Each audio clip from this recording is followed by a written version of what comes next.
In the early 19th century, Western colonial expansion occurred at the same time as an evangelical revival, the Second Great Awakening, throughout the English-speaking world, leading to more overseas missionary activity.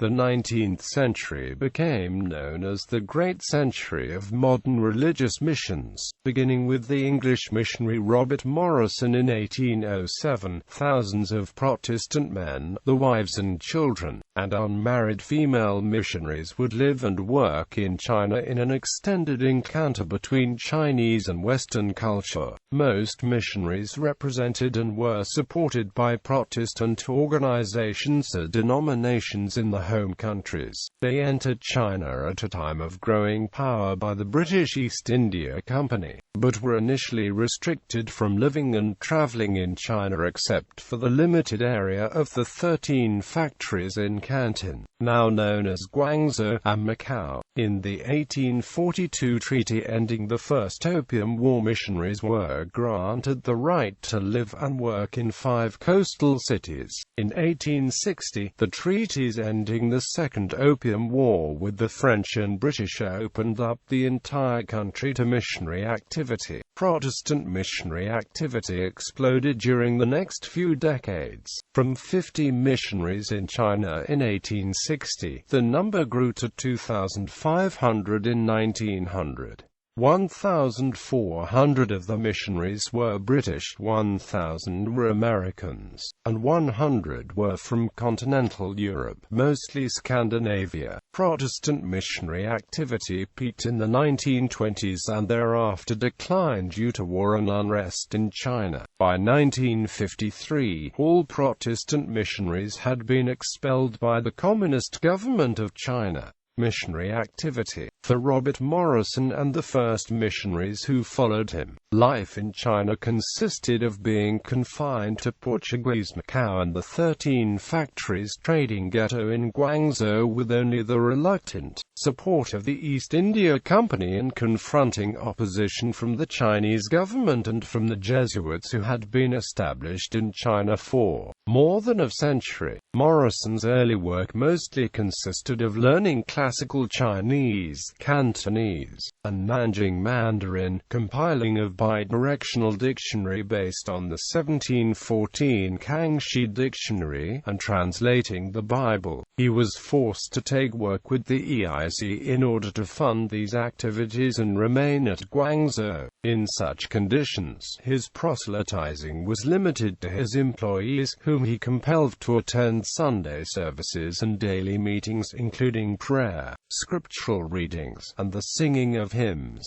It took years before Kaigao was interested in baptism. Nonetheless, as Morrison's first converts, Kaigao, Liang Fa, Quyang, were literate men who also became the first Chinese trained in Western printing and lithography. They began to express his message in more effective terms and to print hundreds, then thousands, of tracts. Though Morrison and his fellows largely escaped punishment, his converts were much less lucky. Morrison's earliest efforts, even before his first convert, saw Christianity added to the list of banned religions under the Qing Empire's statute against wizards, witches, and all superstitions. Existing statutes against Chinese travel abroad and against teaching foreigners to speak or read the Chinese language provided additional avenues for persecution. Upon his first attempt to print tracts for his village kinsmen, Liang Fa was arrested, beaten on the soles of his feet with bamboo, and released only to pay a massive fine which Morrison on principle refused to help him with. Instead, he used the savings he had laid aside for new houses for his wife and father. On the occasion, Morrison sanguinely noted that the conversion of China may well require many such martyrs. In 1826, the Duoguang Emperor revised the law against superstitions to provide for sentencing Europeans to death for spreading Christianity among Han Chinese and Manchus. Christian converts who would not repent their conversion were to be sent to Muslim cities in Xinjiang and given as slaves to Muslim leaders and beys, people of the Western Ocean, should they propagate in the country the religion of Heaven's Lord, or clandestinely print books, or collect congregations to be preached to, and thereby deceive many people, or should any Tartars or Chinese, in the turn, propagate the doctrines and clandestinely give names, inflaming and misleading many, if proved by authentic testimony, the head or leader shall be sentenced to immediate death by strangulation. He who propagates the religion, inflaming and deceiving the people, if the number be not large, and no names be given, shall be sentenced to strangulation after a period of imprisonment. Those who are merely hearers or followers of the doctrine, if they will not repent and recant, shall be transported to the Mohammedan cities and given to be slaves to the beys and other powerful Mohammedans who are able to coerce them. All civil and military officers who may fail to detect Europeans clandestinely residing in the country within the jurisdiction, and propagating the religion, thereby deceiving the multitude, shall be delivered over to the Supreme Board and be subjected to a court of inquiry. The first American missionary to China, Elijah Coleman Bridgman, arrived in Guangzhou in 1830.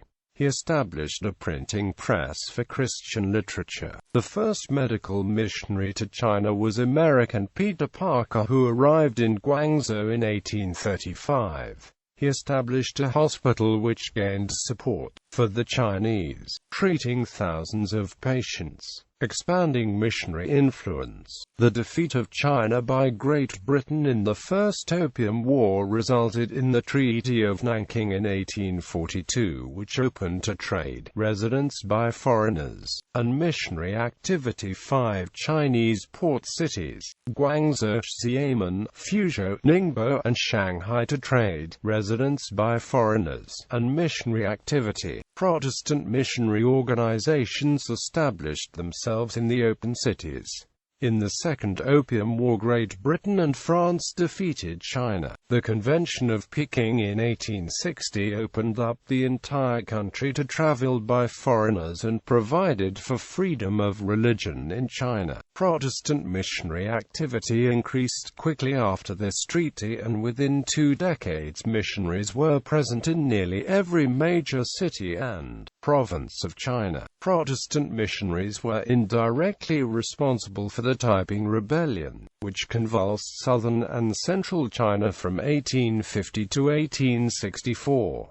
Experiencing a severe mental disturbance after a series of failed imperial examinations, the scholar Hong Zhiquan had a dream which he interpreted in light of the 500-page Liang Fa tract given to him years before. Forbidden baptism by the American Baptist Issachar J. Cox Roberts, Hong Grimoire heterodox. Although he used the Protestant Bible and tracts as his movement's holy books and attached great importance to his version of the Ten Commandments, he preached his own form of Christianity, including the belief that he was Jesus's younger brother. Roberts became an advisor to the Taipings but fell out with them in 1862, fleeing for his life, and denounced them. The 1859 awakening in Britain and the work of J. Hudson Taylor helped increase the number of missionaries in China. By 1865, when Taylor created the China Inland Mission, there were 30 different Protestant groups at work in China. But in the 7 provinces in which Protestant missionaries were working, there were an estimated 204 million people with only 91 workers. 11 other provinces with a population estimated at 197 million had no missionaries.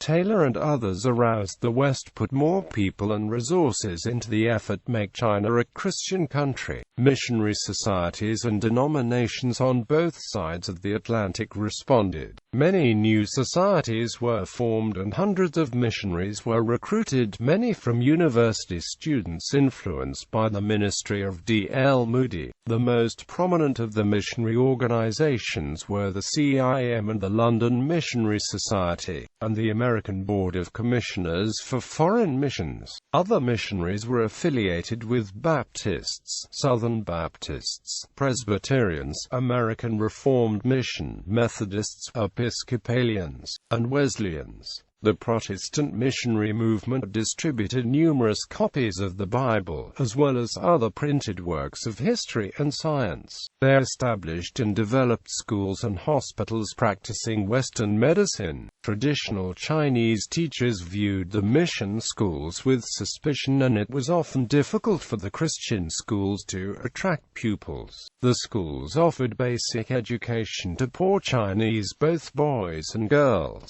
Before the time of the Chinese Republic, they would have otherwise received no formal schooling. Influential Protestant missionaries arriving in China in the 19th century included the Americans William Amant, Justus Doolittle, Chester Holcomb, Henry W. Luce, William Alexander Parsons Martin, Calvin Wilson Mateer, Lottie Moon, John Livingston Nevius, and Arthur Henderson Smith. Prominent British missionaries included James Legge, Walter Henry Methurst, and William Edward Suttill. Prominent among the China missionaries were idealistic and well-educated young men and women who were members of the Oberlin Band, the Cambridge Seven, and the student volunteer movement.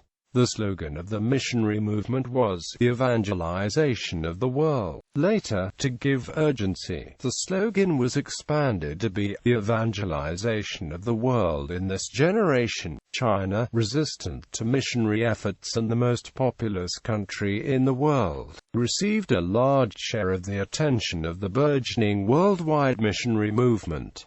Missionary life in China. The China missionary lived an arduous life, especially in the 19th century.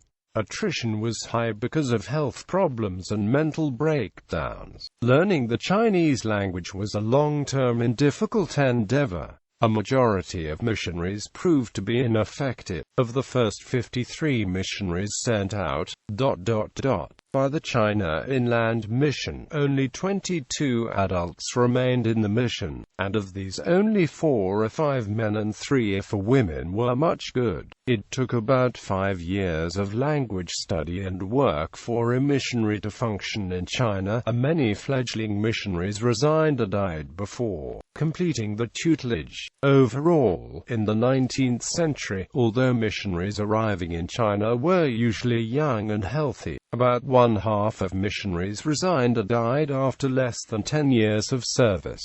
Health reasons were the principal reason for resignation. Mortality among children born to missionary couples was estimated to be 3 times that of infant mortality in rural England. In the late 19th century, health and living conditions began to improve as missionary organizations became more knowledgeable and the number of missionary doctors increased. A blow to the morale of China missionaries was the low rate of success in the achievement of the primary objective, the conversion of Chinese to Christianity. Robert Morrison, in 27 years of missionary effort, could only report 25 converts, and other early missionaries had similar experiences. The pace of conversions picked up with time, but by 1900 there were still only 100,000 Chinese Protestant Christians after nearly a century of endeavor by thousands of missionaries. Moreover, critics charged that many of the Chinese were rice Christians, accepting Christianity only for the material benefits of becoming a Christian. Missionaries turned towards establishing hospitals and schools as more effective in attracting Chinese to Christianity than proselytizing. In Chinese eyes, Christianity was associated with opium, the Taiping Rebellion with its millions of dead, imperialism, and the special privileges granted foreigners and Christian converts under the unequal treaties. A Chinese nobleman said of the European and American presence in China, "Take away your missionaries and your opium and you'll be welcome." Xinjiang was proselytized by Swedish missionaries to preach and convert Uyghurs. Christian missionaries such as British missionary George W. Hunter, Johannes Avertranian, and Swedish missionaries like Magnus Backlund, Nils Fredrik Hollier, Father Hendricks, Joseph Masrur, Anna Masrur, Albert Anderson, Gustav Albert, Stina Martinsson, John Tornquist, Gösta Raket, Oscar Hermansson, and the Uyghur converted Christian Enua Luke studied the Uyghur language and wrote works on it. A Turkish convert to Christianity, Johannes Avertranian, went to China to spread Christianity to the Uyghurs. Jacopisti Pan Wuerk Aishi and Alamu Jang Yimiti are other Uyghurs who converted to Christianity. The Bible was translated into the Kashgari dialect of Turkey. An anti-Christian mobs was broke out among the Muslims in Kashgar directed against the Swedish missionaries in 1923. In the name of Islam, the Uyghur leader Abdullah Bufra violently physically assaulted the Yarkand-based Swedish missionaries and would have executed them except they were only banished due to the British Aksakal's intercession in their favor. George W. Hunter noted that while Tungan Muslims would almost never prostitute their daughters, Turkey Muslims would prostitute their daughters, which was why Turkey prostitutes were common around the country. Swedish Christian missionary J. E. Lundahl wrote in 1917 that the local Muslim women in Xinjiang married Chinese men because of a lack of Chinese women. The relatives of the woman and other Muslims reviled the women for the marriages. A number of British and German friends are subscribing to support a new mission with headquarters in Kashgar and Yarkand, two cities of Chinese Turkestan, and the work is to be carried on not among the Chinese but among the Mohammedans, who are in a large majority in the district. The new mission is interesting, in that it is an attack upon China from the West. Two German missionaries, accompanied by a doctor and a native Christian, will arrive in Kashgar next spring and begin work. It may be added that the British and Foreign Bible Society is at present printing the four Gospels in the dialect of Chinese Turkestan, and that in all probability they will be ready before the new mission is settled at Kashgar. Women missionaries. Missionary societies initially sent out only married couples and a few single men as missionaries.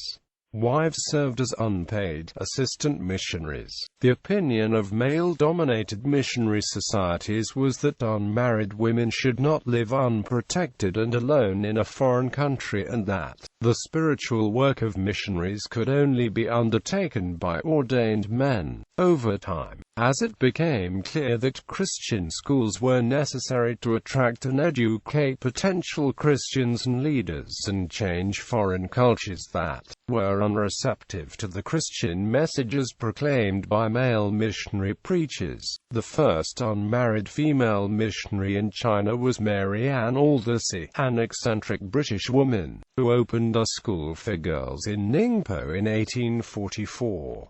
In the 1860s, women's missionary organizations, especially the Woman's Foreign Missionary Society of the Methodist Episcopal Church in the United States, and women began to become missionaries around the world in sizable numbers.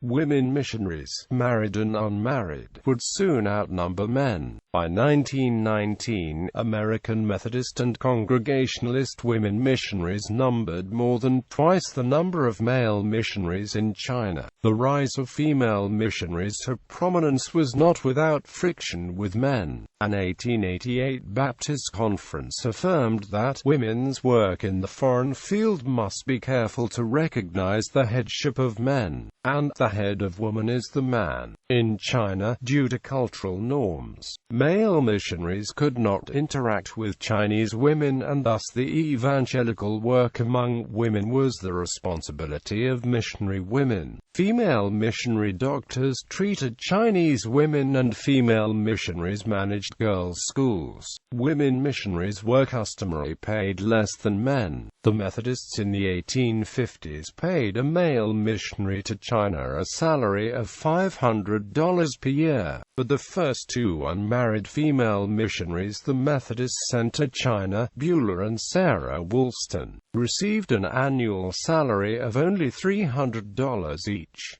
The early unmarried female missionaries were required to live with missionary families. Later, unmarried women missionaries often shared a home. Despite the preponderance in numbers, female missionaries, married and unmarried, were often excluded from participation in policy decisions within missionary organizations, which were usually dominated by men. Only in the 1920s, for example, were women given a full voice and vote in the missionary meetings in China of the American Board. Women missionaries had a civilizing mission of introducing Protestant middle-class culture to China, educating Chinese women and elevating their gender. Quote, "They played a major role in campaigns against opium and foot binding." The widespread view in Europe and America in the late 19th century was that civilization cannot exist apart from Christianity. 19th century women missionaries to China included two early explorers of Tibet, Englishwoman Annie Royal Taylor and Canadian Susanna Carson Reinhardt, both of whom undertook much more dangerous expeditions than famous explorers of the day such as Sven Hedin and Aurel Stein. Boxer Rebellion. The Boxer Rebellion in 1900 was the worst disaster in missionary history. 189 Protestant missionaries, including 53 children, were killed by Boxers and Chinese soldiers in northern China. An estimated 2,000 Protestant Chinese Christians also were killed.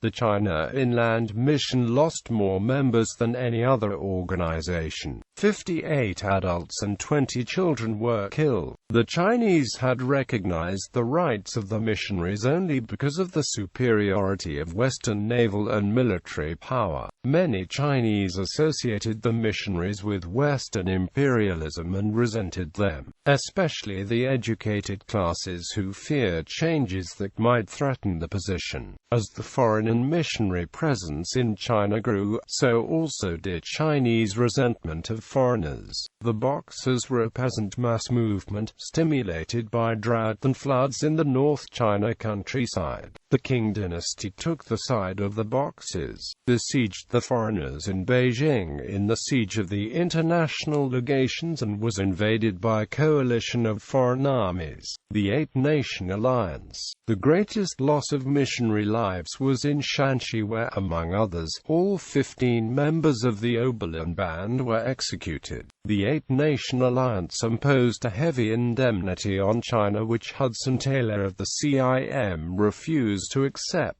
He wanted to demonstrate the meekness and gentleness of Christ to the Chinese. In the aftermath of the Boxer Rebellion, the foreign residents in northern China, especially the missionaries, came under attack in the home countries for looting. Missionaries, such as William Amont, utilized United States Army troops to confiscate goods and property from Boxers and alleged Boxers to compensate Christian families for their losses. Critics of such actions included the writer Mark Twain, who called Amont and his colleagues the "reverend bandits of the American board." The Boxer Rebellion had a profound impact on both China and the West. The Qing government attempted reform, and missionaries found the Chinese more receptive to both their evangelical and their civilizing message. But the West lost the certainty of its conviction that it had the right to impose its culture and religion on China. The China Centenary Missionary Conference in 1907 affirmed that education and health were of equal importance with evangelism, although traditionalists complained that education and health are no substitute for preaching. Missionary activities after the Boxer Rebellion became increasingly secular. Abolition of the opium trade. Opium was the Great Britain's most profitable export to China during the 19th century. Early missionaries, such as Bridgman, criticized the opium trade, but missionaries were equivocal. The treaties ending the two opium wars opened up China to missionary endeavor, and some missionaries believed that the opium wars might be part of God's plan to make China a Christian nation. Later, as the social message of the missionaries began to compete with evangelism as a priority, the missionaries became more forthright in opposing the opium trade. In the 1890s, the effects of opium use were still largely undocumented by science. Protestant missionaries in China compiled data to demonstrate the harm of the drug, which they had observed. They were outraged that the British Royal Commission on Opium visited India but not China. They created the Anti-Opium League in China among the colleagues in every mission station, for which the American missionary Hampton Coit Dubose served as the first president. This organization was instrumental in gathering data from Western-trained medical doctors in China, most of whom were missionaries. They published the data and conclusions in 1899 as opinions of over 100 physicians on the use of opium in China. The survey included doctors in private practices, particularly in Shanghai and Hong Kong, as well as Chinese who had been trained in medical schools in Western countries. In England, the Home Director of the China Inland Mission, Benjamin Broomhall, was an active opponent of the opium trade. He wrote 2 books to promote banning opium smoking: Truth About Opium Smoking and The Chinese Opium Smoker. In 1888, Broomhall formed and became Secretary of the Christian Union for the Severance of the British Empire with the Opium Traffic, and editor of its periodical, National Righteousness. He lobbied the British Parliament to stop the opium trade. He and James Laidlaw Maxwell appealed to the London Missionary Conference of 1888 and the Edinburgh Missionary Conference of 1910 to condemn the trade. As he lay dying, the government signed an agreement to end the opium trade within 2 years. Footbinding. The rise to prominence of women missionaries also gave rise to missionary opposition to Chinese footbinding. Although male missionaries often considered footbinding as a matter of conscience rather than a sin against God, female missionaries vehemently opposed the custom. In the 1860s, American Presbyterian Helen Nevius and others combated footbinding by matchmaking, finding Christian husbands for young women with unbound feet. In 1872 in Beijing, American Methodist Mary Porter, who became the wife of Boxer Rebellion hero Frank Gamewell, banned girls with bound feet in her school, and in 1874 an anti-footbinding organization was founded in Xiamen. By 1908 the majority of the Chinese elite had spoken out against footbinding, and in 1911 the practice was prohibited, although the prohibition was not completely effective in remote areas.